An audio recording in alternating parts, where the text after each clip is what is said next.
Okay, I'm not gonna lie. I was thinking about using I hate teachers as a title, but that's probably too extreme. So I'll be specific and attack my teachers instead of generalizing them. Anyway, sit down and get comfortable because I'm about to tell you what kind of teachers I've had from my elementary days to my high school days. To start off, I did okay at school, academically. I wasn't good enough to be called a smart kid, but I got better as I grew up. I never failed any of my subjects except one time in 5th grade. It might be obvious, but it's math. I did really bad on that one, even though I can count. Speaking of students' performance at school, that's what teachers actually pay attention to in order to decide how they will treat you, which means they're much nicer to you when you're smart. No, I don't want to hear anyone defend their favorite teachers. They may be nice to everyone, but I'm sure they have students they dislike because of their academic performance. It's almost like they have this unspoken system about students where they're grouped into three. Number one, the smart kids, aka the favorites. The students who excel at everything with hard work or just gifted. The only students teachers actually care about because they wish that's their kid. Number two, the not so smart ones. I was gonna use the term slow, but I found out that most people find that word offensive, so I found out because someone complained about Sabrina Carpenter's new song. But these are the kind of students that teachers strongly hate. When hate is already a strong word, they mean something beyond that. You may be thinking, what's the third? Exactly. Number three, the average kids. I'd like to say they're the forgotten. It's like a malfunction to the teachers. They're having trouble placing them between the smart kids and the not so smart ones. So if you're an average student and the middle child, you're getting a premium in neglection. No, you cannot be anything else other than those three. It doesn't matter if you're a talented artist, amazing singer, or a great dancer. It will always come down to your academic intelligence. It's either a curse or blessing that I have a pretty good memory, which means I have a lot to say about this. Back in elementary, I had this teacher who I heard was really nice because my friend told me so. She was never my teacher until the next school year, and I learned that she was one of those strict teachers that loved the smart kids. When I became her student, she was nice to me, but she quickly changed after an incident. One day, we were sitting on the floor for a group activity, and we had one of those extra chairs at the back of the classroom with a lot of papers stacked on it. The papers fell for some reason, and I was the closest person to it, so naturally, I picked them all up to put them back. After arranging them, my teacher saw me and she was upset. She basically assumed that I wasn't helping with my group mates and I was being useless. After that, she started treating me differently. Maybe it was my imagination? Nope, I have more in my files. Obviously, I can't remember the timestamps of these events, but I knew these happened after that paper incident. So my friends and I have this one friend who hasn't arrived at school yet, so we thought we would wait for her all the way downstairs. We were on the 3rd floor at the time. My friends ran downstairs and I didn't because I knew my school was pretty strict about running around the premises. Unless you're at the school gym or at the field, then of course you are free to do so. When our friend arrived, we went back and later on, our teacher came in and started yelling at us. Apparently, someone from the cafeteria saw us running and told the principal about it and then told her. While she was yelling, I had to speak up and tell her that I wasn't running, but she just told me to shut up. Anyway, page number 596. We had another activity that was about recycling. So she wanted us to turn a 6-liter water container into a plastic pot. Before the day we had to bring the materials to school, she already told us to cut up small holes at the bottom of the water container because it was for the plants. A lot of us didn't get to do that part, so we couldn't quite finish the project on the same day.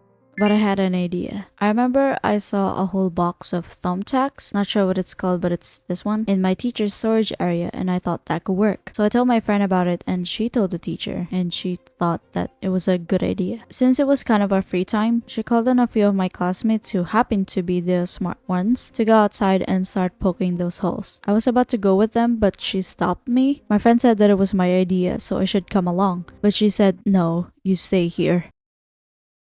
Okay, that's kind of something I've always noticed about teachers. When they ask for a favor or want something done, they always seem to want the smart kids to do it. What if you need creative ideas on what to put up for decorations in the classroom? Don't you think the creatives will do a better job at that? I don't think they want to acknowledge the fact that people have different strengths. Being academically smart is not always equivalent to being good at everything. Another year in elementary, I had this history teacher that I knew there was something off about. I had a feeling he was one of those teachers that loves to humiliate students to feel superior because of this sassy, arrogant face he was wearing. One day, he wanted us to write some kind of speech if we were to become a president or something like that. On the next day, he told us to present the speech in front of the class, including other teachers and himself to grade us. If you don't know, I was an extremely shy and anxious person. Every time I hear the words individual presentation, I lose my mind a little too much. Anyway, when it was my turn, I stayed in my chair. I ended up crying out of fear and there was zero empathy on his face. He didn't do anything about it either. Lots of teachers have said they can't let a student get away with not presenting because it would be unfair to the others. Which was true. Yes, it's better to give a student trauma than letting it go. I know I'm gonna get called dramatic for this, but that's how I truly felt. On to the next chapter. This was probably weeks or days after that, but he told us to answer some questions on a piece of paper. He collected all of them and decided to pick a few students to read their answers in the front. Isn't that just amazing? Lo and behold, I got picked. He already knew what was going to happen, so he goes, "Oh, what? You're gonna cry again like last time?" I am not joking. That's what he actually said. Like, this bitch really out here bullying a child. You're fucking lucky I don't remember your name.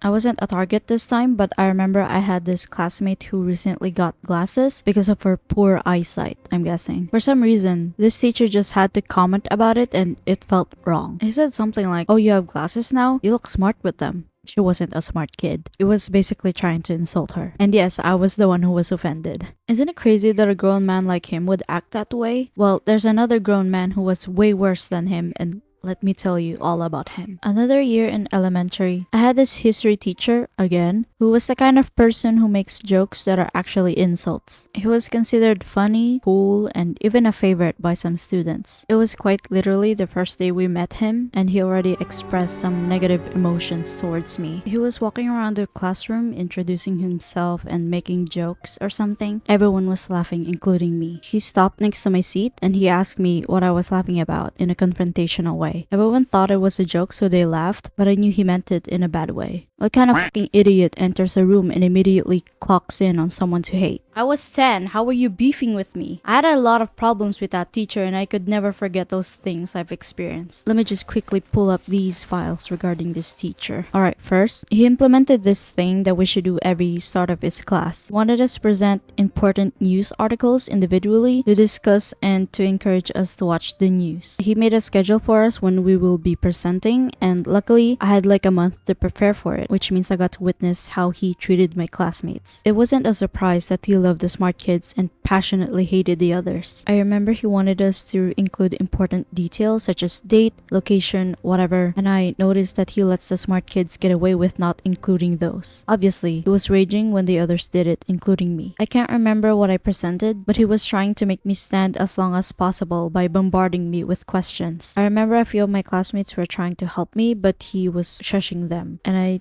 told my mother about it.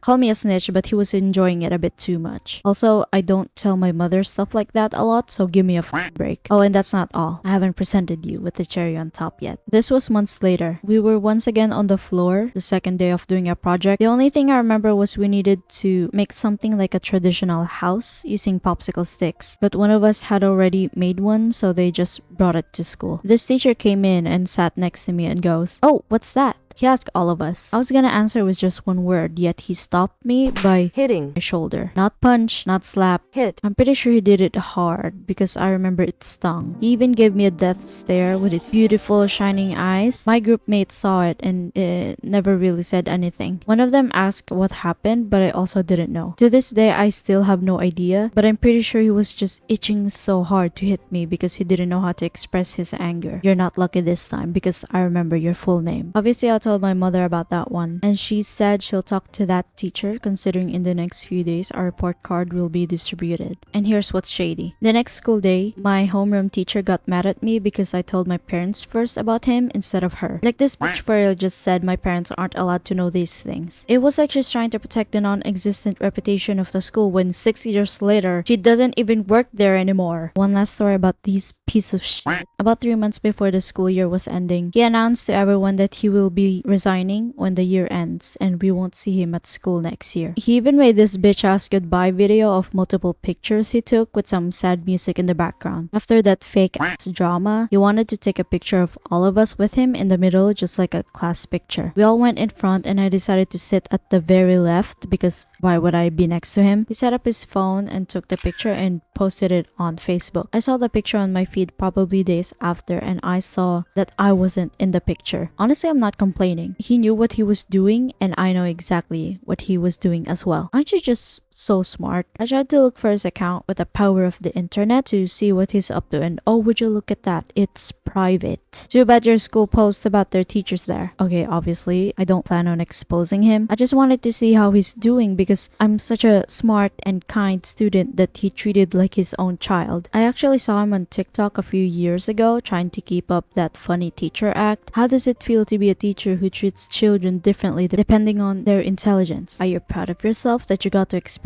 your true feelings towards a kid you don't like? Did you actually want to become a teacher, or you just became one because you refused to work other jobs? You may forget about me because you taught hundreds of students, but I'll never forget you for being one of the teachers who treated me like shit. Okay, moving on. I might have forgotten everything in high school, but I had a few teachers to hate. They were all the same. Hated the not smart kids, had no empathy whatsoever, lazy teaching. I remember in our social studies subject, we got 3 different teachers because they kept leaving. The first teacher was actually a good teacher, but he was scary. He called on my classmate to answer a question regarding a lesson that he just taught, and that classmate wasn't able to answer. He shouted so loud, I felt like Boo for Monsters Inc. because it was that terrifying. It hasn't been a week yet and he already left. Our second teacher was just lazy.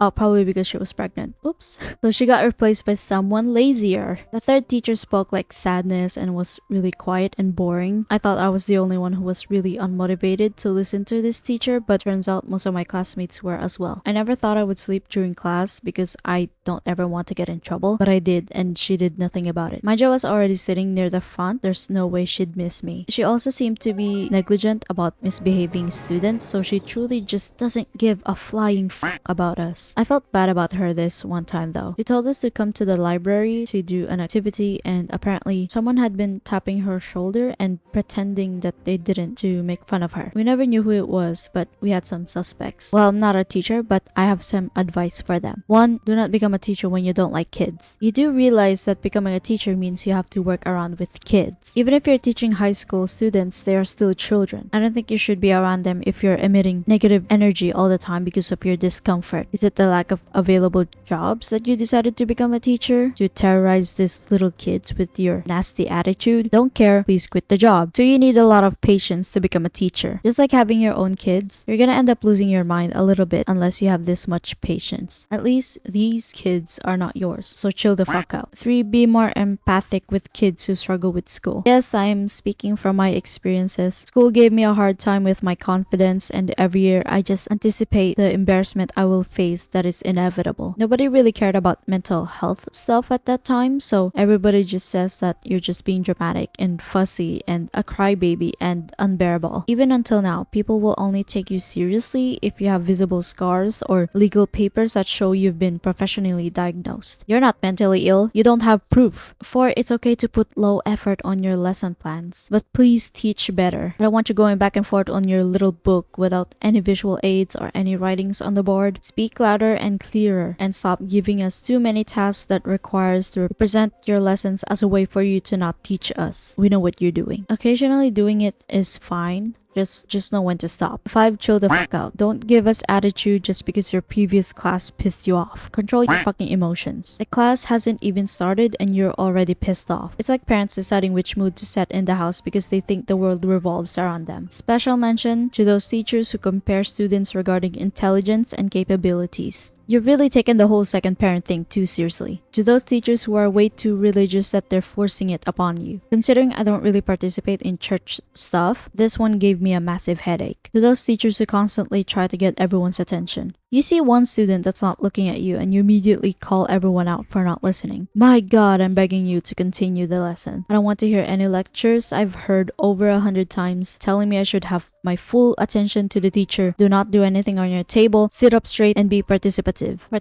Participative. To those teachers that don't want the students to take notes. Ma'am, I'm too dumb for this. I'm taking notes because I want to study and remember them and get a high score to make you happy. What do you mean put away any papers and pens? To those teachers that are very messy or turbulent. What do you mean you're announcing something really important at the last minute? Obviously, I also had really cool teachers growing up, but they didn't exactly make a huge impact on my life. But they were a breath of fresh air. And no, I will not be talking about them. So, am I okay? Yes.